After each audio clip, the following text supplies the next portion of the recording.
ಮೊನ್ನೆಲ್ಲ ಹೇಳ್ತಾ ಇದ್ವಿ ನಾವು ಬಿಜೆಪಿ ಮತ್ತು ಜೆಡಿಎಸ್ ಮೈತ್ರಿಯಲ್ಲಿ ಎಲ್ಲೋ ಒಂದು ಕಡೆ ಬಿರುಕು ಬಿದ್ದಿರುವಂತ ಸಾಧ್ಯತೆ ಇದೆ. ಎಲ್ಲವೂ ಸರಿ ಇಲ್ಲ ಈ ಮೈತ್ರಿಯಲ್ಲಿ ಅನ್ನುವಂಥದ್ರ ಬಗ್ಗೆ ಚರ್ಚೆ ಶುರುವಾಗಿತ್ತು.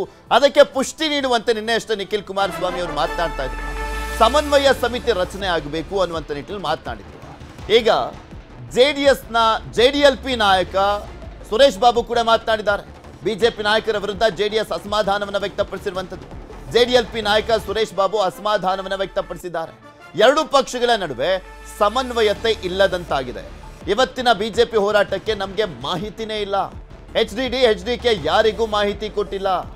ಎಚ್ಡಿಡಿ ಮತ್ತೆ ಎಚ್ಡಿಕೆಗೂ ಕೂಡ ಇದ್ರ ಬಗ್ಗೆ ಮಾಹಿತಿ ಇಲ್ಲ ಅಂತ ಸುರೇಶ್ ಬಾಬು ಅವರು ಹೇಳ್ತಾ ಇದ್ದಾರೆ. ಮೈಸೂರು ಪಾದಯಾತ್ರೆಯಲ್ಲೂ ಕೂಡ ಇದೇ ರೀತಿ ಆಗೋಗಿತ್ತು.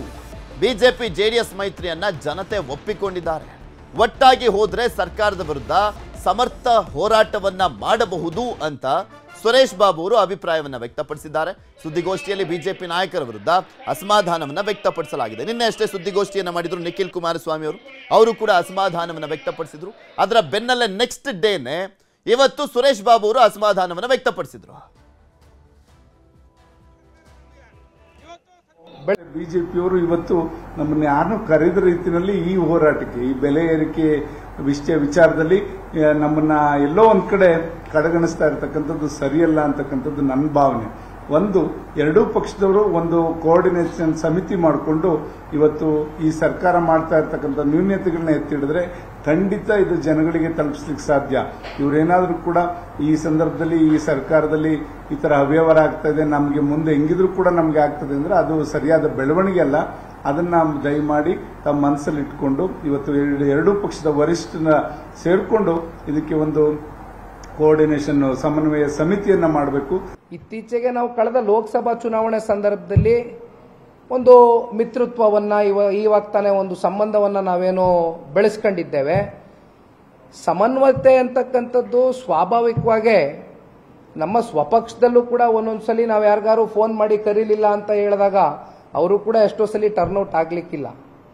ಸೊ ಸಮನ್ವಯತೆ ಕಾಪಾಡ್ತಕ್ಕಂಥ ದೃಷ್ಟಿಯಲ್ಲಿ ಕಮಿಟಿಗಳಾಗಬೇಕಾಗ್ತದೆ. ಮುಂದಿನ ದಿನಗಳಲ್ಲಿ ಇವೆಲ್ಲವೂ ಕೂಡ ರಾಜ್ಯ ಬಿಜೆಪಿ ಹಾಗೂ ರಾಜ್ಯ ಜೆಡಿಎಸ್ ಸಮನ್ವಯತೆಯ ದೃಷ್ಟಿಯಿಂದ ಒಂದು ಕಮಿಟಿಯನ್ನ ಮಾಡ್ಕೊಳ್ತಕ್ಕಂಥ ಕೆಲಸವನ್ನ ನಾವು ಮಾಡ್ತೇವೆ ಅಂತಕ್ಕಂಥದ್ದು ಹೇಳಿ. ಬೆಲೆ ಏರಿಕೆ ವಿರುದ್ಧ ಬಿಜೆಪಿ ಸಮರವನ್ನ ಸಾರಿರುವಂತದ್ದು. ಇಂದಿನಿಂದ ಸರ್ಕಾರದ ವಿರುದ್ಧ ಅಹೋರಾತ್ರಿ ಪ್ರತಿಭಟನೆಯನ್ನ ಕೈಗೊಳ್ಳಲಾಗ್ತಾ ಇದೆ. ಫ್ರೀಡಂ ಪಾರ್ಕ್ನಲ್ಲಿ ನಡೀತಾ ಇರುವಂತಹ ಬಿಜೆಪಿಯ ಪ್ರತಿಭಟನೆ, ಸರ್ಕಾರದ ವಿರುದ್ಧ ಆಕ್ರೋಶವನ್ನ ವ್ಯಕ್ತಪಡಿಸ್ತಾ ಇದ್ದಾರೆ ಬಿಜೆಪಿ ನಾಯಕರು. ವಿಜೇಂದ್ರ ಹಾಗೂ ಅಶೋಕ್ ನೇತೃತ್ವದಲ್ಲಿ ಈ ಪ್ರತಿಭಟನೆಯನ್ನ ಮಾಡಲಾಗ್ತದೆ. ಆ ದೃಶ್ಯಾವಳಿಯನ್ನು ನಿಮಗೆ ತೋರಿಸ್ತಾ ಇದೆ.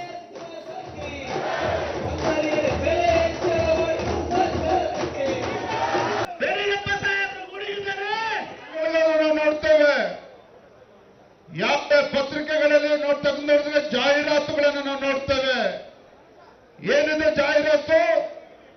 ನುಡಿದಂತೆ ನಡೆದ ಸರ್ಕಾರ, ನುಡಿದಂತೆ ನಡೆದ ಸರ್ಕಾರ ಅಂತೆ ಕಾಂಗ್ರೆಸ್ ಸರ್ಕಾರ ಜಾಹೀರಾತುಗಳನ್ನು ಕೊಡ್ತಾ ಇದ್ದಾರೆ. ನಾಚಿಕೆ ಆಗಬೇಕಿತ್ತು ರಾಜ್ಯದ ಮುಖ್ಯಮಂತ್ರಿಗಳಿಗೆ. ಮಾನ್ಯ ಮುಖ್ಯಮಂತ್ರಿಗಳೇ, ನಿಮ್ಮ ಸರ್ಕಾರ ನುಡಿದಂತೆ ನಡೆದ ಸರ್ಕಾರ ಅಲ್ಲ. ನಾಡಿನ ಜನತೆ, ಯಾವ ಜನತೆ ನಿಮಗೆ ಆಶೀರ್ವಾದ ಮಾಡಿ ರಾಜ್ಯದಲ್ಲಿ ಅಧಿಕಾರಕ್ಕೆ ತಂದಿದ್ದಾರೆ, ಆ ಜನರ ಕಣ್ಣಿಗೆ ಮಣ್ಣನ್ನ ಇರುತ್ತಾ ಇರ್ತಕ್ಕಂಥ ಸರ್ಕಾರ ನಿಮ್ಮ ಸರ್ಕಾರ. ನುಡಿದಂತೆ ನಡೆದ ಸರ್ಕಾರ ಅಲ್ಲ ನಿಮ್ಮ ಸರ್ಕಾರ.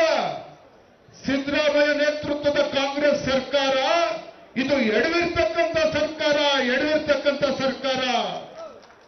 ಬಂಧುಗಳ ಕಳೆದ 20 ತಿಂಗಳಿಗೆ ತಾವು ಗಮನಿಸಿ, ಕಳೆದ 20 ತಿಂಗಳಿಂದ ಈ ಸರ್ಕಾರ ಕೊಡ್ತಿರ್ತಕ್ಕಂಥದ್ದು ಒಂದೇನೆ, ಬೆಲೆ ಏರಿಕೆಯ ಗ್ಯಾರಂಟಿ. ತಮ್ಮ ಸರ್ಕಾರ ಅಧಿಕಾರಕ್ಕೆ ಬಂದು 24 ಗಂಟೆಗಳಲ್ಲಿ ಗ್ಯಾರಂಟಿಗಳನ್ನ ಅನುಷ್ಠಾನ ಮಾಡ್ತೇನೆ ಅಂತ ಹೇಳಿದ್ರು ಮುಖ್ಯಮಂತ್ರಿಗಳು. 24 ಗಂಟೆ ಅಲ್ಲ, ತಿಂಗಳುಗಳು ಉರುಳೋದ್ರೂ ಸಹ ಆ ಗ್ಯಾರಂಟಿಗಳನ್ನು ಅನುಷ್ಠಾನ ಮಾಡೋದಕ್ಕೆ ಸಾಧ್ಯ ಆಗಲಿಲ್ಲ.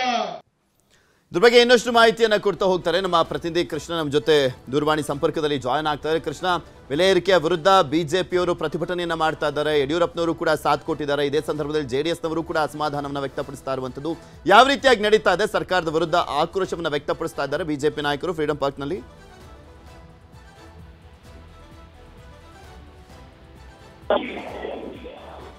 ಕೃಷ್ಣ ಧ್ವನಿ ಕೇಳಿಸ್ತಾ ಇದ್ರೆ ಬಿಜೆಪಿಯ ಹೋರಾಟ ಯಾವ ರೀತಿಯಾಗಿ ನಡೀತಾ ಇದೆ, ಒಂದು ರೀತಿಯಾಗಿ ಒಗ್ಗಟ್ಟಿಗೂ ಒಂದು ವೇದಿಕೆ ಸೃಷ್ಟಿಯಾದಂತೆ ಕಾಣಿಸ್ತಾ ಇದೆ ಬಿಜೆಪಿಯಲ್ಲಿ. ಸರ್, ನಮ್ಮ ಪ್ರತಿನಿಧಿಯ ಸಂಪರ್ಕ ಸಾಧ್ಯವಾಗ್ತಾ ಇಲ್ಲ, ನಿಮಗೆ ತೋರಿಸ್ತಾ ಇದ್ವಿ ದೃಶ್ಯಾವಳಿಗಳಲ್ಲಿ. ಯತ್ನಾಳ್ ಉಚ್ಚಾಟನೆಯ ಬಳಿಕ ಬಿಜೆಪಿಯ ಒಂದು ಒಗ್ಗಟ್ಟಿಗೆ ಒಂದು ವೇದಿಕೆ ಆಗಿದೆ ಈ ಒಂದು ಪ್ರತಿಭಟನೆ ಅಂತ ಹೇಳಿದ್ರು ಕೂಡ ತಪ್ಪಾಗ್ಲಿಕ್ಕಿಲ್ಲ. ಯಾಕಂದ್ರೆ ಬಿಜೆಪಿಯ ಎಲ್ಲಾ ನಾಯಕರು ಕೂಡ ಇವತ್ತು ಭಾಗಿಯಾಗಿದ್ದಾರೆ. ಹಾಗೆ ಯಡಿಯೂರಪ್ಪನವರು ಕೂಡ ಇವತ್ತಿನ ಪ್ರತಿಭಟನೆಯ ಸಂದರ್ಭದಲ್ಲಿ ಭಾಗಿಯಾಗಿರುವಂಥದ್ದು.